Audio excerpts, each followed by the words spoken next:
नमस्कार, देश की बात में मैं कादम्बिनी शर्मा हूं आपके साथ। और सबसे पहले खबर दिल्ली से।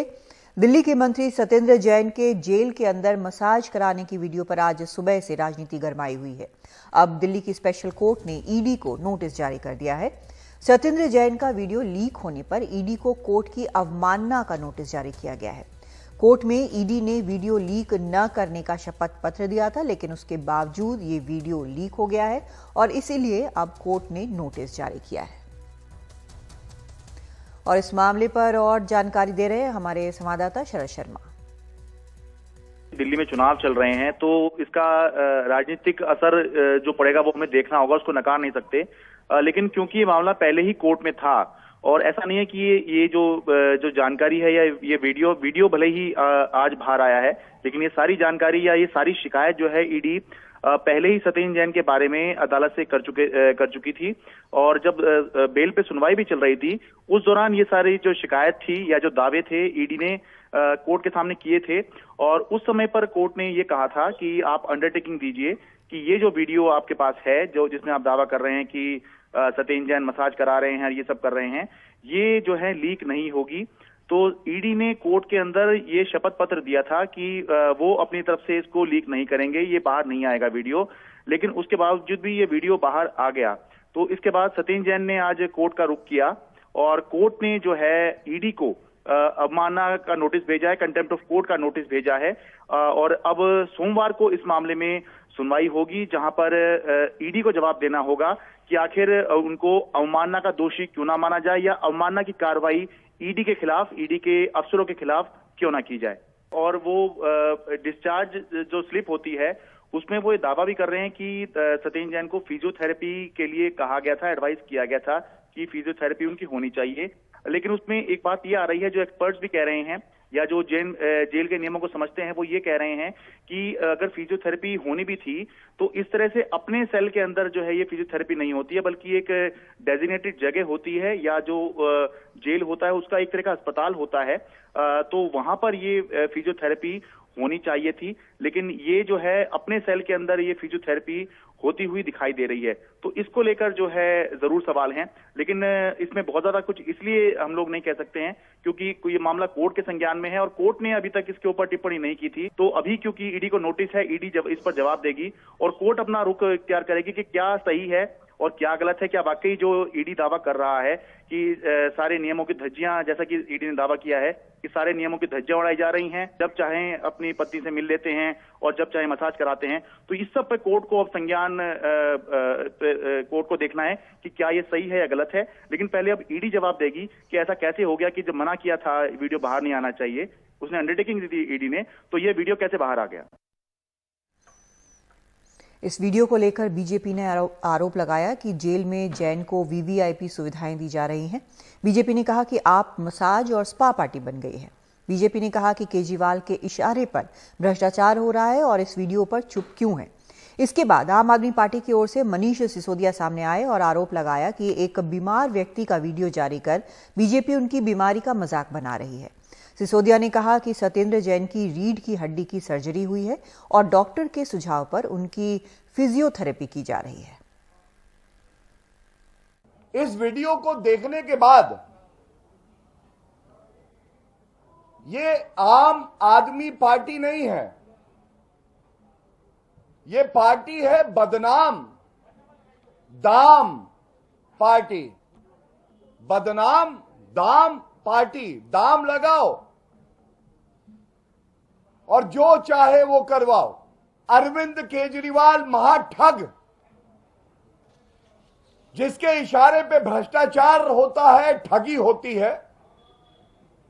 और जब इस तरह का विस्फोटक वीडियो आता है जो लोकतंत्र को खतरे में डाल देता है, तो अरविंद केजरीवाल जी आप कहां छुप जाते हैं। यही कहा था ना आपने, कट्टर ईमानदार का सर्टिफिकेट देता हूं। वो कट्टर ईमानदार कट्टर बेईमान मसाज करा रहा है, सारे कानूनों का उल्लंघन कर कर।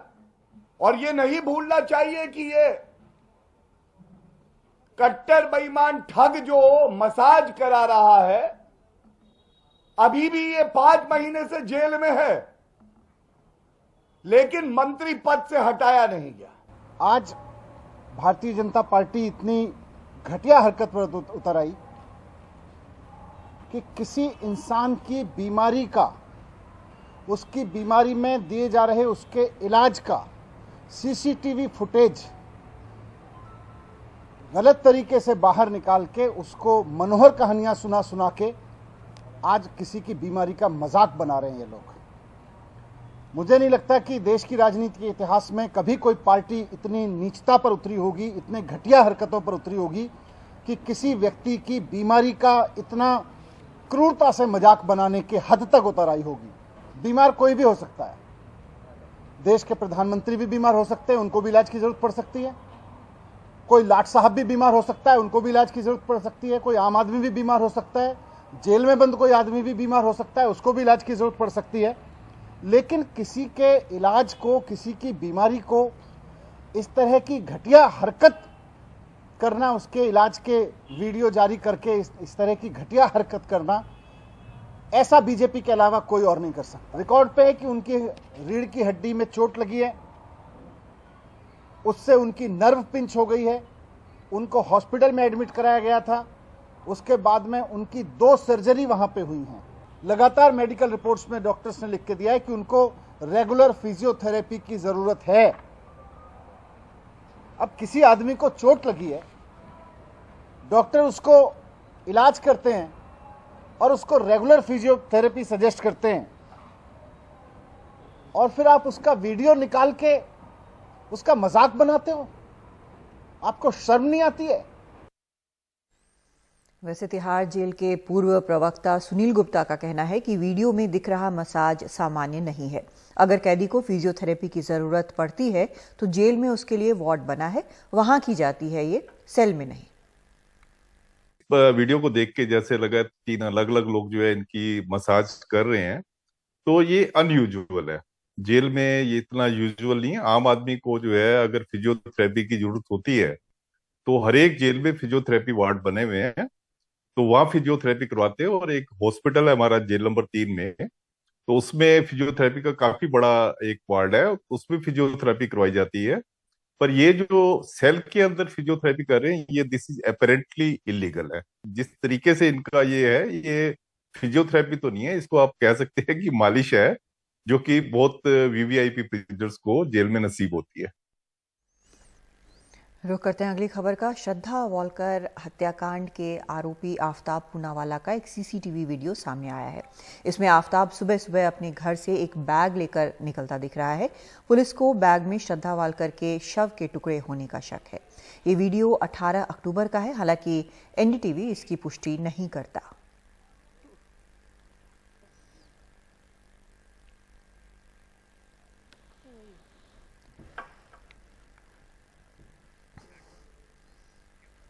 दिल्ली में श्रद्धा वालकर हत्याकांड में पुलिस सबूत जुटाने में लगी हुई है। दिल्ली पुलिस ने आज महरौली के जंगल में तलाशी ली। तस्वीरों में आप देख सकते हैं कि कई सारे पुलिस अधिकारी महरौली के जंगल में तलाशी ले रहे हैं। सूत्रों के मुताबिक पुलिस को छतरपुर और महरौली के जंगलों से कई हड्डियां मिली हैं। हड्डियों पर काटने और तोड़ने के निशान हैं। पुलिस ने 3 बार महरौली के जंगल की छानबीन की है। कुछ हड्डियां छतरपुर एनक्लेव के जंगलों से भी मिली हैं। अब तक वैसे साफ नहीं है कि ये हड्डियां हैं किसकी। कल देर रात पुलिस आफ्ताब को लेकर फिर छतरपुर में उसके घर पहुंची थी। वहां से भी पुलिस को कुछ अहम सुराग मिले हैं। आफ्ताब के घर से हथियार जैसी एक चीज मिली है। पुलिस को शव काटने में इसके इस्तेमाल किए जाने का शक है। आरोपी आफ्ताब के घर से कपड़े भी बरामद किए गए हैं। और इस पर और जानकारी दे रहे हैं हमारे संवाददाता मुकेश सिंह सेंगर। श्रद्धा वालकर हत्याकांड की जांच कर रही दिल्ली पुलिस को जांच में कई अहम बातें पता चली हैं। दिल्ली पुलिस ने श्रद्धा के जो शव के टुकड़े बरामद किए थे, 16 नवंबर को 3 बार सर्च ऑपरेशन चलाया था और उसमें जो शव के टुकड़े बरामद हुए हैं, जो हड्डियां बरामद हुई हैं, जांच में ये बात साफ हुई है कि ये हड्डियां इंसान की हैं। हालांकि वो किसकी हैं ये तो डीएनए जांच के बाद ही साफ होगा, लेकिन पुलिस को ऐसा लगता है कि ये सभी हड्डियां इंसान की हैं। जो हड्डियां बरामद हुई हैं उनमें कोहनी के आसपास की हड्डी, जांघ की हड्डी और जो नी कैप है वो बरामद हुई है। कुल 10 टुकड़े या अवशेष कहें वो बरामद हुए हैं, जिनकी डीएनए जांच के बाद साफ होगा कि आखिर ये हड्डियां श्रद्धा की हैं या किसी और इंसान की। ये हड्डियां कटी हुई हैं, इनको काटा गया है और तोड़ी गई हैं, इस तरह की बात भी सामने आई है। तो पुलिस ने इन सभी शव के जो सभी अवशेष हैं, जो हड्डियां हैं, उनको बरामद किया है और बहुत जल्दी ही दिल्ली पुलिस उन्हें डीएनए जांच के लिए एफएसएल रोहिणी भेजने वाली है। वहीं जो आरोपी आफ्ताब है वो 5 दिन के पुलिस रिमांड पर है। उससे पूछताछ के बाद जो खुलासे हो रहे हैं उसके बेसिस पर पुलिस जांच को आगे बढ़ा रही है। दिल्ली पुलिस कल भी गुरुग्राम गई थी और वहां पर आफ्ताब जिस कॉल सेंटर में काम करता था वहां उसके साथियों से पूछताछ की थी। इसके अलावा वहां पर सर्च ऑपरेशन भी चलाया था, जिसमें पुलिस को कुछ अहम सबूत मिला था और जिसको पुलिस काले रंग की पॉलीथिन में लेकर आई थी। आज भी दिल्ली पुलिस की टीम गुरुग्राम गई थी और वहां पर एक मेटल डिटेक्टर के साथ गई थी। ऐसा लगता है कि जो वेपन ऑफ ऑफेंस है उसमें से एक हथियार जो आरोपी है वो उसने गुरुग्राम में फेंक दिया था और शायद वही बरामद करने दिल्ली पुलिस मेटल डिटेक्टर लेकर गई थी। हालांकि वहां क्या बरामद हुआ है ये अभी तक साफ नहीं है। तो दिल्ली पुलिस आरोपी आफ्ताब से पूछताछ के बाद लगातार इस मामले की जांच को आगे बढ़ा रही है। पुलिस बहुत जल्दी ही आरोपी आफ्ताब का नार्को टेस्ट भी करवाएगी, क्योंकि कोर्ट ने कहा है कि 5 दिन के अंदर आफ्ताब का नार्को टेस्ट करवाना होगा। उसके पहले उसकी जो भी ज़रूरी मेडिकल जांच है वो भी कराई जाएगी।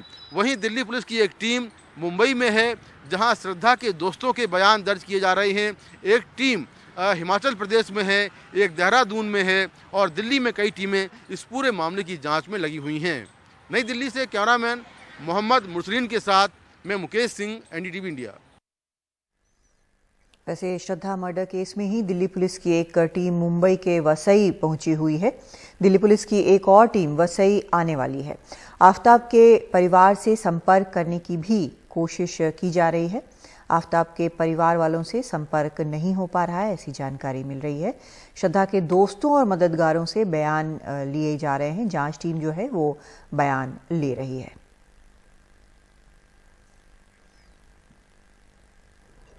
श्रद्धा वालकर हत्याकांड की जांच कर रही दिल्ली पुलिस की एक टीम कल से मुंबई से सटे पालघर जिले में वसई में है। दरअसल श्रद्धा और आफ्ताब के प्यार की कहानी इस वसई से शुरू हुई थी, इसीलिए आफ्ताब के खिलाफ सबूत इकट्ठा करने दिल्ली पुलिस की टीम यहां आई है। कल दिल्ली पुलिस की टीम ने इसी चौकी में लक्ष्मण नाडार का बयान दर्ज किया था, तकरीबन 4 घंटे। लक्ष्मण नाडार दरअसल श्रद्धा का बचपन का दोस्त है और लक्ष्मण नाडार को ही पहले शक हुआ कि 2-3 महीने से, जुलाई महीने से श्रद्धा से संपर्क नहीं हो पा रहा है, तो हो न हो कुछ अनहोनी हुई होगी। उसी ने श्रद्धा वालकर के पिता विकास को संपर्क किया और फिर पिता पुलिस थाने गए मानिकपुर और उसके बाद जाके जांच हुई और फिर दिल्ली में जाके मामला, हत्या का मामला उजागर हो गया था। आज भी दिल्ली की पुलिस की टीम यहाँ वसई में मौजूद है। आज भी इस पुलिस चौकी में बयान चल रहा है। अभी कुछ देर पहले ही एक और शख्स राहुल राय दरअसल गॉडविन का दोस्त है और गॉडविन को श्रद्धा जिस कंपनी में मालाड में काम किया करती थी वहाँ के मैनेजर ने गॉडविन के भाई को बताया था, जो कि उसी कंपनी में काम करता है। फिर गॉडविन के भाई के कहने पर गॉडविन और राहुल श्रद्धा को लेकर पुलिस थाने गए थे, क्योंकि उस दिन बात नवंबर 2020 की है। आफ्ताब ने श्रद्धा की बहुत बुरी तरह से पिटाई की थी, बहुत उसको जख्म आए थे, चेहरे पर भी था, गले पर भी था और वहाँ पर जाकर उसने एनसी दर्ज कराई थी। बाद में अस्पताल ले गए थे और थोड़ा सा इलाज कराने के बाद फिर अपने घर ले गए थे। लेकिन तब आफ्ताब ने बार बार फ़ोन करके माफ़ी मांगकर और आफ्ताब के माता पिता ने भी संपर्क करके मनाकर श्रद्धा को अपने पास ले गए थे। तो ये दोनों बहुत ही अहम कड़ी हैं इस पूरे मामले की कि किस तरह से आफ्ताब का रवैया था, किस तरह से वो अक्सर श्रद्धा के साथ मारपीट किया करता था और श्रद्धा के साथ कई बार मारपीट होने के बावजूद जो है कि श्रद्धा उसके साथ रही थी और पुलिस थाने में एनसी भी दर्ज हुई थी। हालांकि जानकारी ये मिल रही है कि बाद में आफ्ताब और उसके माता पिता के कहने पर श्रद्धा ने उस एनसी को वापस ले लिया था, यानी कि अपनी शिकायत को वापस ले लिया था। अगर उस शिकायत वापस नहीं हुई होती या फिर पुलिस ने उस समय कुछ कड़ा एक्शन लिया होता तो शायद आज ये दिन देखने को नहीं मिले होते। लेकिन ये जो बातें हैं ये दर्शाती हैं कि आफ्ताब का रवैया किस तरह था, आफ्ताब किस तरह से उसको प्रताड़ित किया करता था, जो कि जांच में अब जबकि उसने श्रद्धा की हत्या कर दी है, उसके 35 टुकड़े करके शव के जंगलों में फेंक दिया था, अब जाके राज खुला है, उसका घिनौना चेहरा सामने आया है, तो अब उसके खिलाफ जितने ज्यादा सबूत इकट्ठा हो सके, गवाह इकट्ठा कर सके और उस साजिश की, उसकी हत्या की चैन की सभी कड़ियां जोड़ जा सके, उसके लिए दिल्ली की पुलिस टीम यहाँ कवायद कर रही है। तो फिलहाल राहुल राय, उसका बयान हो गया है और वो कुछ देर पहले यहाँ से गया, लेकिन गॉडविन जो एक अहम सबूत के तौर पर है, अगर आफ्ताब के रवैये और चरित्र को दर्शाने की बात हो, साबित करने की बात हो, तो उस गॉडविन का फिलहाल यहाँ पर अभी बयान चल रहा है। वसई से cameraman Praveen Rohit, Sunil Singh, NDTV India के लिए। तो 2020 में जब आफ्ताब ने श्रद्धा की बुरी तरह पिटाई की थी तब गॉडविन रॉड्रिक्स नाम के व्यक्ति ने अस्पताल ले जाकर उनका इलाज कराया था। गॉडविन से बात की हमारे संवाददाता सुनील सिंह ने। बात साल 2020 की है जब उसने श्रद्धा की बुरी तरह से पिटाई की थी। उस दौरान श्रद्धा को बचाने के लिए जो शख्स आगे आए थे वो थे गॉडविन, और गॉडविन ही अपने दोस्तों के साथ उसे पुलिस थाने में ले गए थे। इस समय उस संबंध में बात करने के लिए हमारे साथ खुद यहाँ पर वसई में गॉडविन है। गॉडविन, ये बताइए कि आप श्रद्धा को बचाने गए, तो क्या आप पहले से श्रद्धा को जानते थे? कैसे संपर्क हुआ, आपको कैसे पता चला और फिर क्या हुआ पूरा वाक़या? जी, मैं श्रद्धा को पहले से नहीं जानता था। हालांकि ये इंसिडेंट 2020 नवंबर की बात है, जब दोपहर को हमको एक फ़ोन आया, क्योंकि श्रद्धा का जो लिव इन पार्टनर था आफ्ताब, उन्होंने उनको मार पीट करके उनको जान से मारने की कोशिश की थी। अभी जान से मारने की मतलब उनको चोक किया गया था। जैसे मैंने मिला, उसका जो कद काठी छोटे होने की वजह से और उनका कॉम्प्लेक्शन बहुत गोरा है, तो जाहिर सा नजर आ रहा था कि उनको ब्रूसेस जो मार लगा था वो यहाँ लगा था, उनके लोअर बॉडी पे लगा था, और यहाँ पूरा रेड मार्क्स था कि मतलब किसी ने सच में गला दबाया। जो तस्वीर जो अभी वायरल हुई है, नहीं, ये तस्वीर उसके बाद की है, उसकी पहली हो सकती है। जो हमने देखा वो इससे 10 गुना डरावनी थी। जैसे हमने उसके चोट के निशान देखे, हमको ऐसा लगा कि ये लीगल मैटर होना चाहिए, क्योंकि डोमेस्टिक वायलेंस का केस है। बहुत ज्यादा चोट लगी, बहुत ज्यादा हुआ था और पूरा काला हो चुका था। तो उससे क्लियरली समझ में आ रहा था कि गलती से एक बार एक जगह लग सकता, 3-4 जगह नहीं लग सकता। तो हम इमीडिएटली राहुल, मैं और श्रद्धा, हम तुलिंस पुलिस स्टेशन गए थे। हमने बाकायदा एमसी दर्ज करवाई है। 23 नवंबर की दोपहर को हमने एमसी दर्ज करवाई। उसके बाद हम उसको घर लेके आए, क्योंकि उनको घर रिटर्न नहीं जाना था, क्योंकि श्रद्धा नहीं जाना चाहती थी वापस आफ्ताब के पास। बिल्कुल सही, क्योंकि उसने वो हमको बयान किया था कि इसके पहले बहुत बार हो चुका है, मगर वो इस लेवल पे नहीं हुआ था कि वो मेरी जान ले लेगा। और वो अटेम्प्ट जो था, वो अटेम्प्ट टू मर्डर ही बोल सकता हूँ मैं, और कॉन्फिडेंटली बोल सकता हूँ। फिर जब हम आफ्ताब के बारे में और डिटेल में बात करने लगे तो हमको श्रद्धा ने ये बताया, और ये बाकायदा ये एग्जैक्ट स्टेटमेंट में यूज़ कर रहा हूँ कि वो ड्रग सप्लाई करता था, वो ब्राउनी बेचता था। अभी ब्राउनी का मतलब क्या होता है ये हमको नहीं पता, क्योंकि वो टर्मिनोलॉजी हमने ना सुना।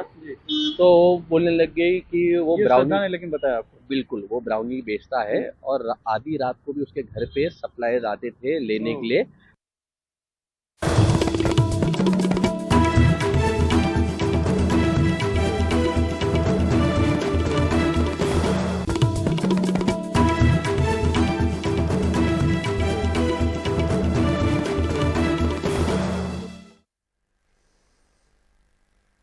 भारतीय जनता पार्टी के वरिष्ठ नेता और राष्ट्रीय महासचिव बीएल संतोष को तेलंगाना पुलिस ने पूछताछ के लिए बुलाया है। बीएल संतोष को राज्य के मुख्यमंत्री के चंद्रशेखर राव की पार्टी तेलंगाना राष्ट्रीय समिति के 4 विधायकों को कथित तौर पर खरीदने की कोशिश के मामले में समन किया गया है। बीएल संतोष को 21 नवंबर को पेश होने को कहा गया है। बीजेपी नेता को भेजे नोटिस में इस बात का भी जिक्र है कि वो 21 नवंबर को पेश नहीं हुए तो उन्हें गिरफ्तार कर लिया जाएगा। कुछ दिनों पहले राज्य के हाईकोर्ट ने पुलिस को इस मामले में जांच जारी रखने का आदेश दिया था। साथ ही हाईकोर्ट ने कहा था कि जांच की निगरानी एक जज करेंगे। विधायकों की खरीद के मामले में पिछले महीने 3 लोगों को गिरफ्तार किया गया था, लेकिन उन्हें जमानत भी मिल गई थी।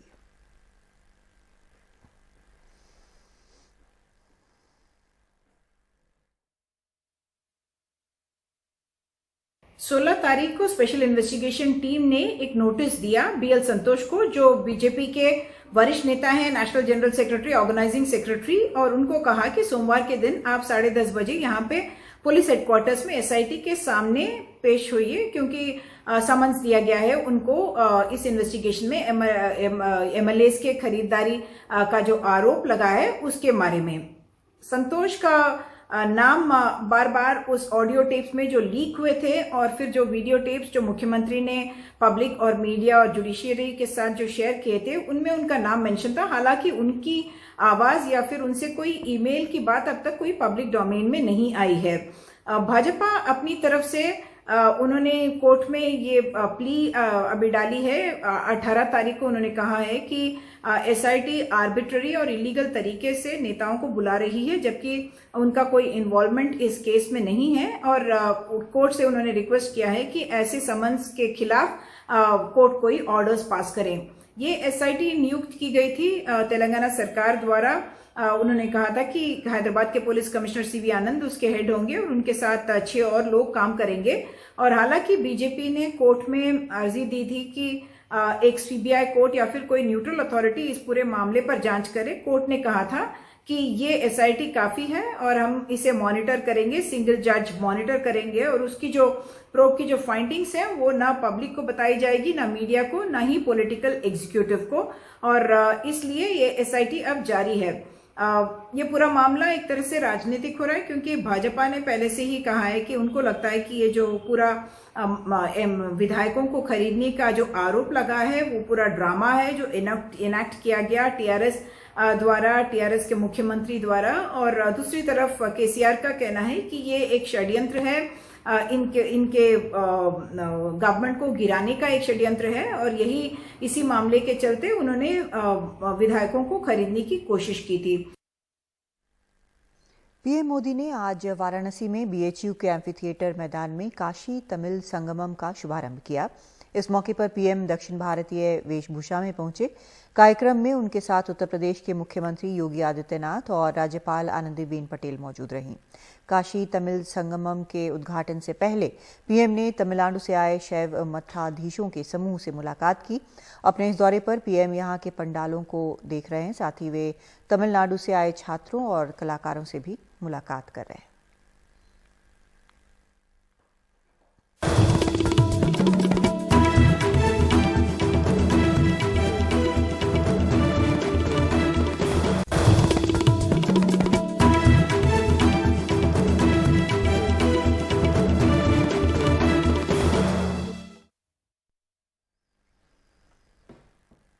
मैसूरू का बस स्टॉप मस्जिद जैसा दिखता है या नहीं, अब ये विवाद कहीं पीछे छूटता नजर आ रहा है।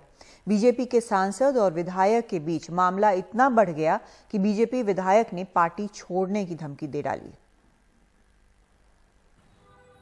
बीजेपी के मैसूरू के सांसद प्रताप सिम्हा को बस स्टैंड का ये डिजाइन मस्जिद जैसा दिखता है, जबकि विधायक फंड से इसको बनवाने वाले बीजेपी के ही स्थानीय विधायक रामदास को यही डिजाइन मैसूरू की ऐतिहासिक विरासत को संजोने वाला लगता है।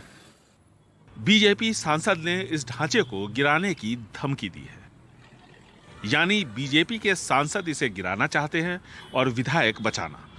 तनातनी इतनी बढ़ी कि रामदास पार्टी छोड़ने की बात करने लगे। कारण ಅಂದ್ರೆ कಳೆದ 30 ವರ್ಷಗಳ ಕಾಲದಲ್ಲಿ पिछले 30 सालों में 11 विधायक बीजेपी पार्टी से जीते।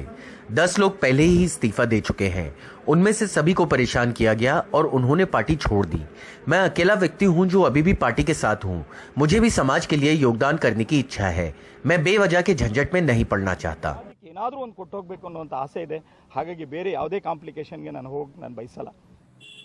बेंगलुरु ऊटी हाईवे पर मैसूरू के वार्ड नंबर 54 में बने इस बस स्टॉप के ऊपर 3 गुंबद है। इसे बीजेपी MLA रामदास के विधायक फंड से बनाया जा रहा है। अब इसको लेकर विवाद बिल्कुल निजी स्तर पर पहुंच गया है। रामदास जी से मेरे संबंध ठीक हैं। मैं इतना बड़ा आदमी नहीं हूं कि उनके कद के नेता को परेशान कर सकूं। मैसूरू में इतने शक्तिशाली और धनवान नेता हैं जिन्होंने इतने रुपये बनाए हैं कि वो चाहें तो मेरी चिता को उस रुपए से जला सकते हैं। जहां बीजेपी सांसद प्रताप सिम्हा को बस स्टैंड के डिजाइन में मस्जिद दिखती है, उसी डिजाइन में बीजेपी के स्थानीय विधायक रामदास को मैसूर के विरासत की झलक नजर आती है। बात का बतंगड़ बना तो अब पार्टी ने दोनों की बयानबाजी पर रोक लगा दी है, क्योंकि बीजेपी की काफी किरकिरी हो रही है और विधानसभा चुनाव नजदीक है। बेंगलुरु से कैमरामैन गोविंद मूर्ति के साथ निहाल खुदवई, एनडीटीवी इंडिया। मध्य प्रदेश में आदिवासियों को जल, जंगल, जमीन का हक दिलवाने के नारे के साथ पेसा एक्ट लागू हो गया, लेकिन उसी राज्य में आदिवासियों का आरोप है कि गांव के रसूखदारों ने उनकी जमीन पर कब्जा कर लिया है। प्रशासन से उन्हें मदद नहीं मिली। हालत यह है कि नर्मदापुरम के बाबई तहसील से पीड़ित परिवार कलेक्टर कार्यालय पहुंचकर इच्छा मृत्यु मांगने लगा। मेरे बहनों और भाइयों, आज का दिन हमारे लिए खुशी का दिन है, उत्सव का दिन है, क्योंकि पेशा कानून को और सशक्त बनाने के लिए नए पेशा के नियम लागू किए जा रहे हैं। तो आप एसपी ऑफिस में जाओगे ना, इच्छा मृत्यु का अधिकार हम नहीं देते किसी को, है? आपकी जो जेनाइन समस्या हो, जेनाइन समस्या हमारी जमीन में देखो ऐसा है, आप रिकॉर्डिंग कराने आए हो। बाबई तहसील के खिड़िया गांव में रहने वाले साहिब सिंह का आरोप है कि गांव के रसूखदार जीवनलाल मीणा ने इनकी जमीन, ट्रैक्टर सब धोखे से हड़प लिया। यहां तक कि इनके नाम को वोटर लिस्ट और राशन कार्ड से भी कटवा दिया। अब साहिब अपनी बूढ़ी मां के साथ कलेक्टर दफ्तर में इच्छा मृत्यु मांगने आ गए। हमारे पूरे परिवार हमारी जमीन मांग रहे हैं, कोई सुविधा नहीं मिल रही है, ना कोई दे रहा है हमको। 3 साल से हम इधर उधर घूम रहे हैं, CSP हर ऑफिस में घूम रहे हैं, हमारी कोई जन सुनवाई नहीं होती। इसलिए हम आत्महत्या करने की आज्ञा परमिशन मांगते हैं। नरेंद्र सिंह की भी यही शिकायत है। मजदूरी करते हैं, कहते हैं रसूखदारों ने सब छीन लिया, प्रशासन ने सुनवाई नहीं की, सो इन्हें अब इच्छा मृत्यु की इजाजत दे दी जाए। हमारी कब्जे में ट्रैक्टर उसके कब्जे में है और हमको मारने ढूंढने की धमकी देता है। हम वहाँ छोड़ के 8-10 साल से मजदूरी कर रहे हैं। तहसीलदार की SDM के पास भी की, सभी दूर की है, कोई सुनवाई नहीं हो रही है। प्रशासन इसे आपसी विवाद बताकर कह रहा है कि नियमानुसार कार्रवाई होगी। कोई इच्छा मृत्यु की मांग नहीं कर रहा है। उनका ये कहना है कि हमारी ज़मीन जो है उस पर किसी अन्य लोगों का कोई कीर है, जीवन कीर वगैरह, उनका कब्जा है।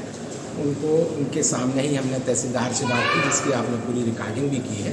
तहसीलदार ने कहा कि मेरे पास आ जाए, जो भी नियमानुसार निराकरण होगा हम कर देंगे। सामने वाले पक्ष का ये कहना है कि ये ज़मीन इन्होंने हमें दी है, बेची है। अनुसूचित जनजाति के व्यक्ति की ज़मीन की रजिस्ट्री बिना कलेक्टर की अनुमति की नहीं हो सकती। साहिब और नरेंद्र का कहना है गांव में कई ऐसे परिवार हैं, लेकिन सबको डर है। कांग्रेस का आरोप है पेशा लागू हो गया, लेकिन आदिवासियों को न्याय दिलाने में जोर पैसे का ही है।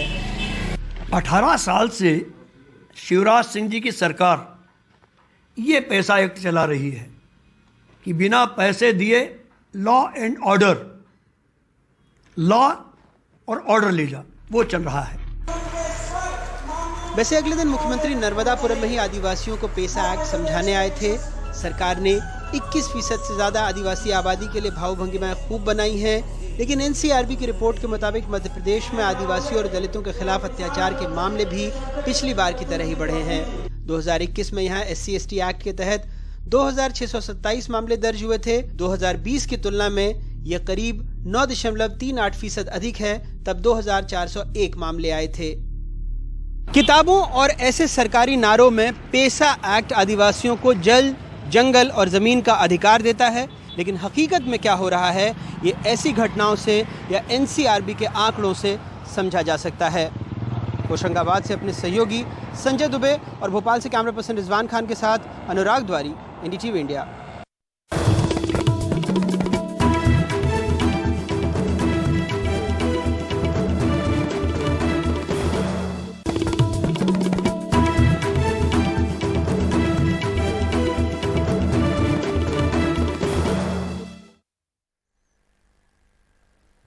महाराष्ट्र के यवतमाल के एक गांव में एक अनोखा फैसला लिया गया। इस गांव में 18 साल से कम उम्र के बच्चों के लिए मोबाइल फोन का इस्तेमाल बंद कर दिया गया है। इसे किसी राज्य में अपनी तरह का पहला फैसला माना जा रहा है। ऑनलाइन पढ़ाई के लिए हर हाथ में मोबाइल फोन थमाया गया। अब बच्चों को इसी फोन की लत लग गई है। पढ़ाई की जगह ऑनलाइन गेम्स या फिर सोशल मीडिया ने ले ली है। और इसी लत को मिटाने की मुहिम को लेकर महाराष्ट्र के यवतमाल में ये बंसी नाम का गांव अपने अनोखे फैसले के लिए चर्चा में है। 18 साल से कम उम्र वालों के लिए यहाँ मोबाइल को बैन कर दिया गया है। आज आपण सर्वजण पाहता कि फैसले को लागू करने में शुरुआती दिक्कतें हो सकती हैं, लेकिन इसको सफल बनाने के लिए माता पिता और बच्चों दोनों को सलाह दी जाएगी। अगर काउंसलिंग के बाद भी बच्चे मोबाइल फोन का इस्तेमाल करते पकड़े गए तो 200 रुपए का जुर्माना लगाएंगे। इसका उद्देश्य बच्चों को पढ़ाई में वापस लाना है, न कि मोबाइल फोन से विचलित होना। गांव के बच्चे, परिजन सभी इस फैसले का स्वागत करते दिखे। अच्छा किया है, अब ये समय मोबाइल में न देकर पढ़ाई करूंगा। अंमलबजावणी अत्यंत सभी ने एक मत से इस फैसले को मंजूर किया। गावातील सर्व नागरिकांनी कबुली दिली आहे। सर्व मुलांना का बाहेर फोन चालले। सही फैसला है, स्वागत करते हैं। एकदम चांगली निर्णय घेतला ग्रामपंचायत नामचे। मौजूदा दौर में मोबाइल ने बेशक जिंदगी को सरल और आसान बनाया है, लेकिन इसके हद से ज्यादा बढ़ते इस्तेमाल का असर बच्चों के दिमागी और शारीरिक सेहत पर पड़ रहा है। ऐसे में इस गांव के इस फैसले के खिलाफ आवाजें न के बराबर सुनाई दे रही हैं। यवतमाल से प्रसाद नायगांवकर के साथ मुंबई से पूजा भारद्वाज, NDTV इंडिया।